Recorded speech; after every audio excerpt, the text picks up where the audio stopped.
Alright my friends, this video is going to be out there. I'm talking way out of left field. It's literally not even in the ballpark, but I'm going to do it anyway.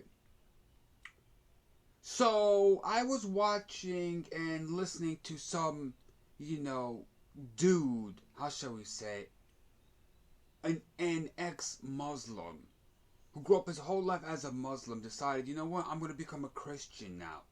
So he converts to Christianity, and he's doing this video about the many variants in Islam, talking about how the Quran has many variants. There's 24 Qur'ans or something like this with different variants.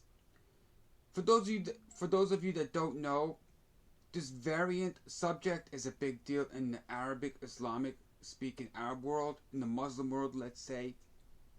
They are all too familiar with the variant conspiracy or variant controversy.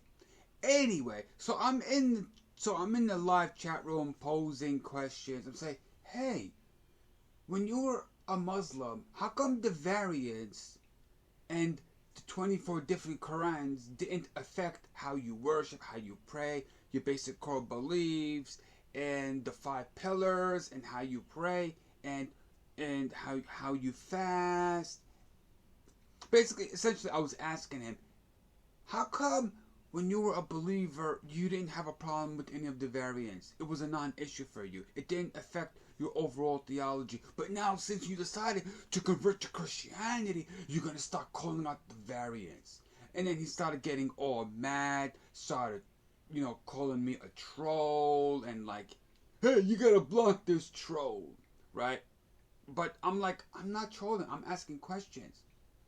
Then I come back with a second question. I say, you're so critical about what the Muslims believe and the variants. Have you looked at your own Bible?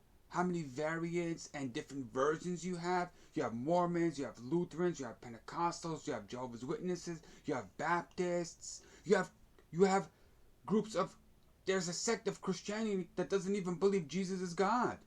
Then he starts getting mad and mad and mad. So I'm like, but don't you notice the hypocrisy of what you're saying? You're saying that they have different variants, and the variants debunk their religion and their theology. But then when I put it on you and say, well, how many variants are there in your Bible, in your Christianity, in your book? How many variants do you have? You have Christians that don't even agree with each other on the Trinity and the divinity of Jesus. Oh, then he starts getting mad, starts blocking me and stuff. So this video is essentially about hypocrisy. We want to talk about what they gotta say, but we don't want to talk about what we gotta say. Talk about hypocrisy, and then they deem me as a troll. Hey man, I'm not trolling, I'm just asking questions. How come the variants in your book doesn't bother you?